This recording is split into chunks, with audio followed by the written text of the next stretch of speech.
हाँ तो बच्चों, अगला क्वेश्चन जो है, देखो इसी में क्वेश्चन नंबर 4 का जो लास्ट वाला है, इसमें क्या दिखाइए कि चार सदिश दिए हुए हैं, चारों समतली हैं। तो देखो एक क्वेश्चन हम सॉल्व कर चुके हैं। इसमें कह रहा है ए बी सी तीनों समतली है। क्या है? समतली। अगर तीन बिंदु समतली होते हैं तो कंडीशन होती है A dot B cross C equal to 0। लेकिन इस सवाल में कह रहा है कि चार बिंदु ए बी सी डी, चार बिंदु समतली है, तो तीन की कंडीशन होती है। जैसा कि हमने आपको बताया है कि तीन, जैसे x1 y1 x2 y2 x3 y3 x3 y3 करके क्वेश्चन दिया होता है और संरेख सिद्ध करना होता है। तो वैसे सारणी में रख के करते हैं संरेख सिद्ध बराबर 0। सेम उसी प्रकार का वेक्टर में इसी प्रकार से होता है कि ए बी सी तीन समतली होते हैं, तो उनका जो सारणी में मान रख करके अगर सॉल्व करते हैं, अगर 0 आ जाता है तो वो समतली होते हैं। लेकिन इस क्वेश्चन में चार बिंदु दिए हुए हैं, तो जब चार बिंदु दिए हो तो किस प्रकार सॉल्व करना है समझो। तो चार बिंदु को हम पहले तीन में कन्वर्ट करेंगे, तीन वेक्टरों में। चार वेक्टर दिए हैं तो तीन वेक्टरों में कन्वर्ट करने के बाद उसमें हम लगाएंगे। तो देखो ये एक सवाल लगा है, समझ लो इसको। ए बराबर आपका दिया है सवाल में, बी बराबर दिया है, सी बराबर दिया है और डी बराबर दिया है। ए बी सी डी चार वेक्टर दिए गए। तो हम क्या करेंगे, एक बिंदु ए मान लेंगे, इससे थोड़ी देर पर बी सी डी मान लेंगे कि चारों एक ही तल पर स्थित है। तो हम पहले ए बी निकालेंगे, फिर ए सी निकालेंगे, फिर ए डी निकालेंगे। तो ए बी का फार्मूला देखो निकालने का क्या होता है, ए बी होता है बी माइनस ए, और ए सी क्या होता है सी माइनस ए, और ए डी का होता है डी माइनस ए। इसी प्रकार हम लोग की माइनस तो कर लेंगे। यहाँ पे देखो जब हम ए बी करेंगे तो ए बी में आई आई वाला है नहीं वैल्यू, यहाँ पे है। तो 0 में जब 4 घटाएंगे तो माइनस का 4 आएगा। इसी प्रकार हम घटा के लिख देंगे। घटाने के बाद इसको हम रखेंगे काय में, सारणी में। सारणी की सही वैल्यू देखो रख दिया, ए बी सी के मान यहाँ पे, इसके मान सॉल्व किया। रखने के बाद सॉल्व करेंगे तो इसका देखो सोल्यूशन आपका ये आ रहा है। जैसा हम उसमें सारणी में सॉल्व करते हैं, मॉड ए इनवर्स निकालने में मॉड निकालते हैं, उसी प्रकार इसको सॉल्व करना है। ये देखो माइनस का 60 है, माइनस का 66 आ रहा है, और दोनों का योग होता है 126। ये प्लस का 126 से खत्म, आंसर आ जाएगा आपका 0। तो ये सिद्ध हो गया कि चारों बिंदु क्या है, समतली है। क्या है, समतली है। समतली मतलब एक ही तल में स्थित है। समझ में आया बच्चों? तो अगला देखो, अब इसी में अगला देखो, ये आप कौन सा क्वेश्चन, ये आपका सेट का क्वेश्चन नंबर 4 खत्म हुआ, क्वेश्चन नंबर 5 में है वो।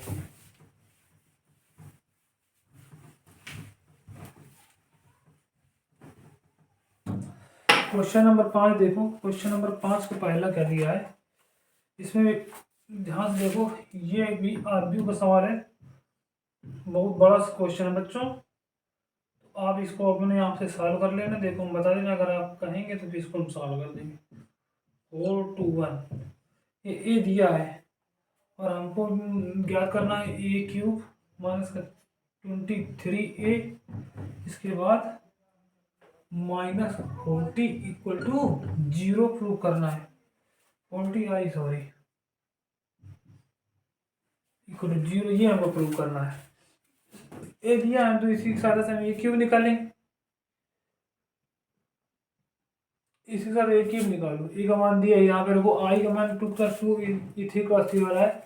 आई बराबर आपका क्या होगा 3 × 3 वाला, 1 0 0 0 1 0 0 0 1। ये सब रख के आप घटाएंगे, सॉल्व करेंगे तो कितना आएगा 0। हम आपका ए क्यूब का मान निकाल दे रहे हैं। देखो पहले ए इंटू ए यानी कि ए स्क्वायर का मान निकालेंगे। देखो यहाँ पे 1 2 3 3 - 2 1 4 2 1, ए इंटू ए निकालो। 1 2 3 3 - 2 1 4 2 1। समझो, जो पहली पंक्ति होती है बच्चों, तो पंक्ति का गुणा हम पहले स्तंभ में कराते हैं। बात समझो, एक का गुणा एक में कराएंगे तो आएगा 1, प्लस का चिन्ह लगाएंगे। 2 का गुणा 3 में कराएंगे, 2 × 3 = 6, फिर प्लस का चिन्ह लगाएंगे, 4 × 3 = 12। और हम पंक्ति को स्तंभ में कराएंगे, लिखेंगे पंक्ति में, ये याद रखना। पहली पंक्ति का पहले स्तंभ में, फिर पहली पंक्ति का दूसरे स्तंभ में। तो देखो 2 × 1 = 2, फिर -4, 2 1 के 2 हो जाएगा, -4 हो जाएगा, 3 दूनिया 6 +6,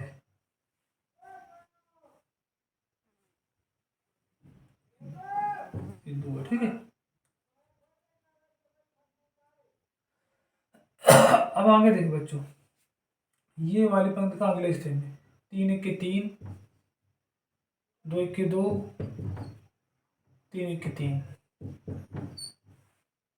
समझ में आ गया। इसी प्रकार पहली पंक्ति का तीनों स्तंभ हो गए, इस प्रकार दूसरी पंक्ति का तीनों स्तंभ हम करेंगे। देखो 3 1 के 3, 3 1 के 3 हो गया, 3 दूना 6 हो जाएगा, तो माइनस का आ जाएगा बच्चों 6, 4 के 4 तो +4, जोड़ते ही देखो जब मल्टीप्लाई में माइनस आए इसलिए माइनस हो गया। अगले स्तंभ में करेंगे 3 दूना 6, ये आ गया 4 प्लस का माइनस प्लस हो जाएगा, 2 1 के 2 प्लस का 2, समझ में आ रहा है। अब देखो 3 3 का 9, अगले स्तंभ में 2 1 के 2 माइनस का 2, 1 1 के 1 प्लस का 1। उम्मीद बच्चों आप लोग समझ में आ रहा होगा। अब देखो तीसरे स्तंभ का, तीसरी पंक्ति का तीनों स्तंभ हम कराएंगे। ध्यान से देखो 4 के 4, फिर 3 दूनिया 6, 4 के 4 प्लस 4, अगले में आओ 4 दूनिया 8, 2 9 4 माइनस 4, 2 1 के 2 प्लस का 2, अगले में आओ बच्चों 4 3 12, 2 1 के 2, 1 1 के प्लस 1। समझो ये a स्क्वायर निकल के कितना आया बच्चों, ये आपका a स्क्वायर निकल के कितना आया, देखो a स्क्वायर आया 12 6 18 1 19। अभी आ गया आपका 2 2 4, 3 3 6 2 8। ये देखो बच्चों कितना आएगा, ये आएगा -2 फिर -3 1 आ जाएगा ये, ठीक है। 6 4 10 2 12, 9 2 7 7 1 8, 6 4 10 4 14, देखो 8 में 4 का ये आएगा आपका, 8 में 4 का 4 4 2 6, 12 2 14 1 15। ये बच्चों आपका क्या आया, a स्क्वायर। इसी प्रकार हमको यहाँ पे निकालना क्या, हमको निकालना है a क्यूब। a क्यूब का मान यहाँ पे रखोगे, 23 का गुणा आप a में कराएंगे, 40 गुणा इसमें कराएंगे, घटाएंगे तो आपका सोल्यूशन क्या आएगा 0। a क्यूब देखो, a क्यूब क्या होगा, a क्यूब होगा a इंटू a स्क्वायर, आएगा आपका बराबर a क्यूब।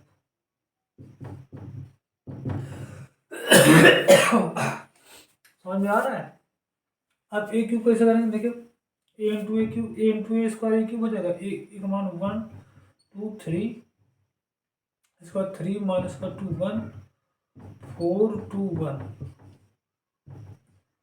ध्यान से देखना बच्चों, ये हो जाएगा आपका 19 4 8 1 12 8 14 6 15। अब देखो इसको कराओ, जब इसका कराओगे आप देखो ध्यान से,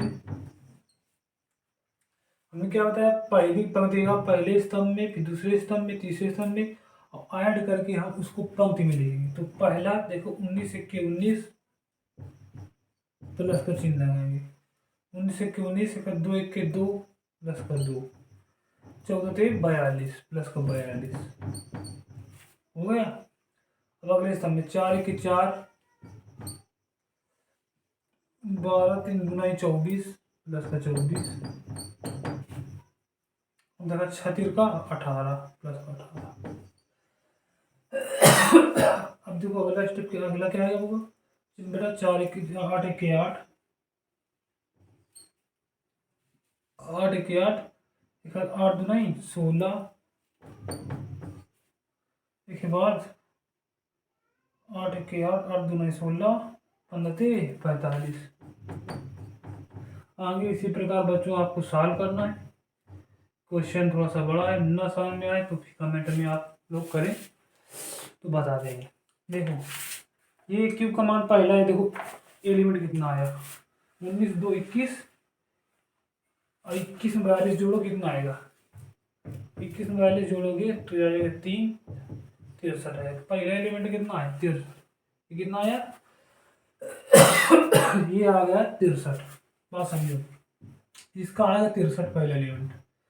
23 इक्के 23, यहाँ 23 गुणा कराओगे तो आ जाएगा माइनस का 23। देखो क्या गुणा करो, 23 इक्के 23, 23 आएगा। यहाँ पे 40 गुणा 40 माइनस का 40, तो क्या 63, 40 20 60 3 माइनस 63, 63 का 0। ये देखो पहला एलिमेंट हमने प्रूव कर दिया 0 आ रहा है। इसी प्रकार सब कुछ 0 आ जाएंगे तो उसका मान क्या हो जाएगा 0। यही हमें प्रूव करना था। ठीक,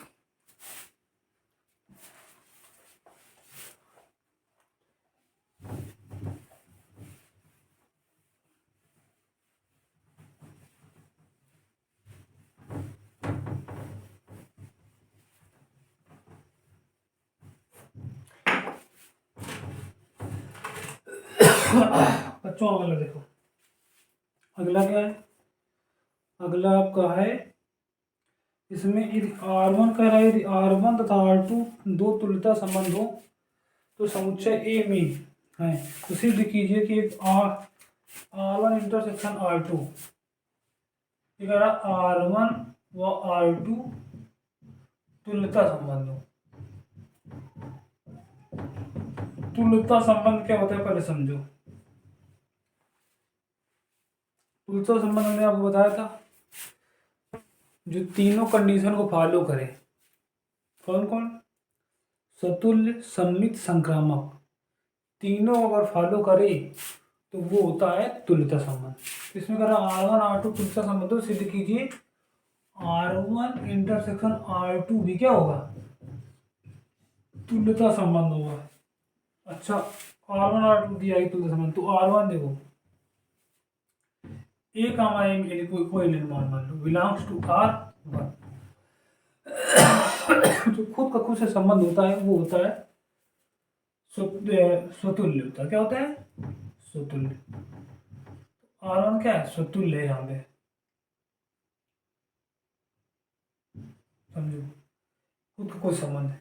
इसके बाद A comma B belongs to R1, तो B कामा A भी बिलोंग्स टू R1 है, तो ये क्या होगा, सममित होगा। क्या होगा, सममित।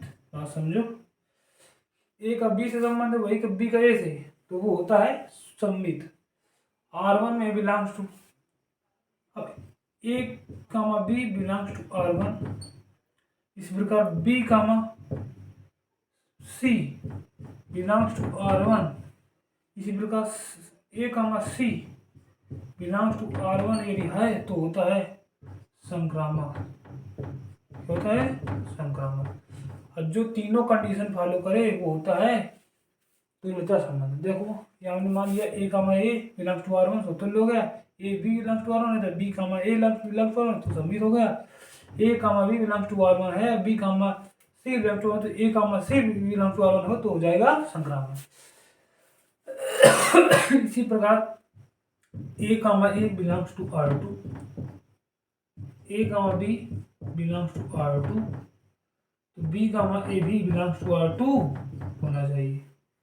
A comma B belongs to R2, comma B comma C belongs to R2, इसी प्रकार A comma C belongs to R2। अब देखो तो ये तीनों कंडीशन क्या हो जाएगी, तुल्यता। ये भी तुल्यता संबंध हो गया। कह रहा है R1 R2 तुल्यता संबंध है तो हमने लिखा दिया यहाँ R1 R2 तुल्यता संबंध है। तो कह रहा कि R1 इंटरसेक्शन R2 तुल्यता संबंध होगा। देखो R1 इंटरसेक्शन R2 इसका मतलब होता है दोनों जो कॉमन होते हैं, दोनों देखो ये भी कॉमन है, ये भी वाला समीकरण कॉमन है, ये भी तीनों कॉमन है। इससे समय सिद्ध होता है कि R1 इंटरसेक्शन R2 भी क्या होगा, तुल्यता संबंध होगा। और यही हमें सिद्ध करना है। समझ में आया बच्चों?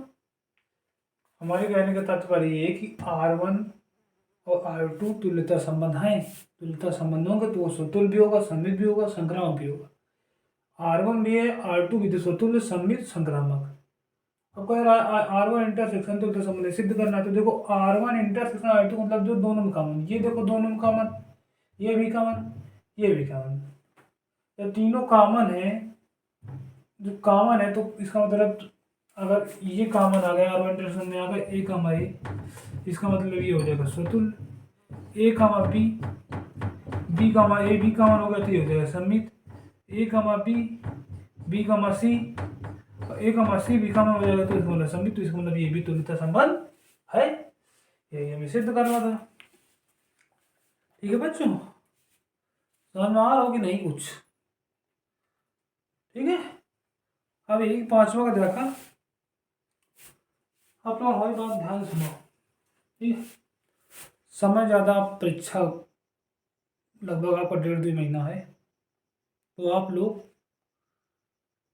मेन अनुसार जो पढ़ा है पढ़ लो, अपने मन से लगाओ, जो क्वेश्चन ना आए कमेंट में हम बताओ। तो ये राजीव का आंसर आप लोग ले लो बच्चों, हमको सॉल्व करा है, इस कम से कम इसके 10-15 सेट सॉल्व करा देंगे। 10-15 सेट तो अब आप लोगों ने अगर सॉल्व कर लिए तो ये इसमें आपका बहुत बड़ा स्कोर मैथ में जाएगा, इसलिए आप लोग ध्यान समझो।